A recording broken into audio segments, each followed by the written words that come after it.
Parte 2 de esta serie de videos acerca de los padres de la iglesia que sostenían y defendían la idea y la postura de que la salvación sí podía perderse, contrario a lo que muchos piensan.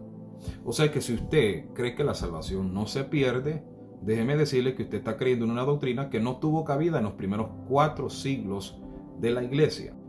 En esta ocasión estaremos mirando a Tertuliano de Cartago, año 220, siglo III, un apologista cristiano en contra de las herejías de aquel tiempo, especialmente en contra del gnosticismo. En su libro titulado Arrepentimiento y Bautismo, en su capítulo 8, Tertuliano dijo lo siguiente: el mundo volvió al pecado y por eso está destinado al fuego. Así es aquel hombre que después del bautismo renueva sus pecados. ¿Qué es lo que estaba diciendo Tertuliano? Que alguien que tiene fe pasa por las aguas bautismales, abandona la vida de pecado, pero vuelve a ella, está destinado al fuego. Aunque un día haya tenido fe, es decir, aunque un día haya sido salvo y haya pasado por las aguas bautismales y haya escapado de la condenación del mundo o la contaminación del mundo, si vuelve atrás, está destinado al fuego. En su libro Vestimentas de las Mujeres, libro 2, capítulo 2, Tertuliano dijo lo siguiente: de hecho, debemos caminar tan santamente y con tanta fe que estemos confiados y seguros con respecto a nuestra propia conciencia, deseando que permanezca en nosotros hasta el fin. Sin embargo, no debemos suponer que así será, porque quien presume siente menos apreciación, y el que siente menos apreciación, menos precaución toma. Y el que toma menos precauciones, más riesgo corre. El temor es el fundamento de la salvación. La presunción es el impedimento para temer. Más útil es entonces comprender que posiblemente podemos fallar que suponer que nunca fallaremos. Porque comprender nos lleva al temor, el temor a la precaución y la precaución a la salvación. En cambio, si presumimos, no habrá temor, ni miedo, ni precaución que nos salve. En su libro titulado Los Mártires, en el capítulo 6, dijo Tertuliano: la mayoría de las personas, después de obtener la salvación, se perderían otra vez al ensuciar el vestido de novia, al no proporcionar el aceite para sus antorchas.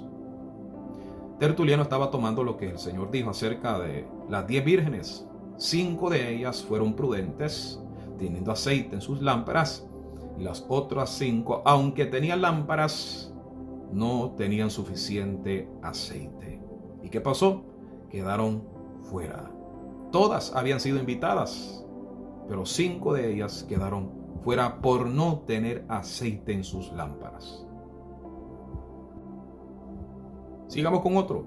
Cipriano de Cartago, obispo y mártir de la iglesia, año 258. En su libro llamado Cartas de Cipriano de Cartago, en el tratado 3, capítulo 18, dijo Cipriano: solo que no dejen a Cristo abandonado, para que se tema la pérdida de salvación y del eterno hogar. En su epístola, capítulo 6, verso 2, dijo Cipriano: la fe misma y el nacimiento salvador no cobran vida con el simple hecho de ser recibidos, más bien deben ser preservados.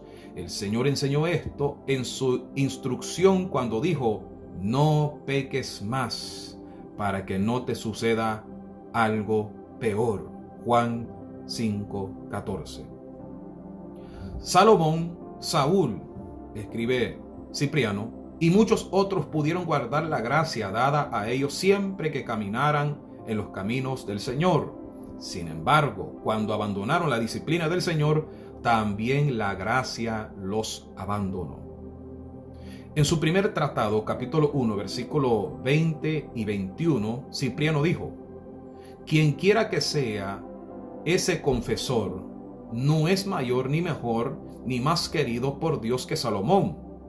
Salomón retuvo la gracia que había recibido del Señor mientras andaba en los caminos de Dios.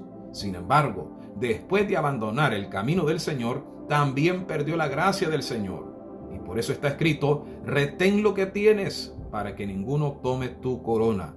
Apocalipsis 3:11. O sea, los pastores de la iglesia de los primeros 4 siglos, que eran discípulos de los apóstoles, decían y afirmaban y predicaban que alguien salvo podía perder su salvación si se alejaba de Dios. Decían y afirmaban y predicaban esto. Entonces, ¿de dónde salió esta doctrina de una vez salvo, siempre salvo? Pues de la teología de un hombre llamado Agustín de Hipona, quinto siglo, año 430. Agustín vivió al final de esta línea de los primeros padres de la iglesia, cuando los primeros cristianos decían que alguien podía apostatar de la fe. Cuando la Biblia misma dice que alguien puede apostatar de la fe, Agustín negó esta doctrina sobre la apostasía y en cambio afirmó en su libro titulado El don de la perseverancia la enseñanza de una vez salvo, siempre salvo. Y no ayuda a saber que Agustín de Hipona era un ex-gnóstico, según los críticos, lo cual prueba que su creencia de una vez salvo, siempre salvo, proviene del gnosticismo. Por eso Orígenes, por algo dijo, yo sé que Orígenes fue tildado o tachado de hereje, pero eso fue 300 años después de su muerte, pero Orígenes dijo una verdad, y era que esa doctrina de salvo, siempre salvo, o que la persona nunca se puede perder, venía de los gnósticos, era enseñanza de filosofía griega. Más tarde vino la teología de Calvino y todos los reformadores, algunos bautistas y presbiterianos, abrazaron esa teología de Calvino que al mismo tiempo él abrazó de Agustín de Hipona. Que por cierto, ni siquiera Martín Lutero llegó a creer totalmente esa doctrina, pero eso será en el siguiente video y le puedo enseñar las citas de Martín Lutero, que tampoco creía que la salvación no podía perderse. Dios bendiga.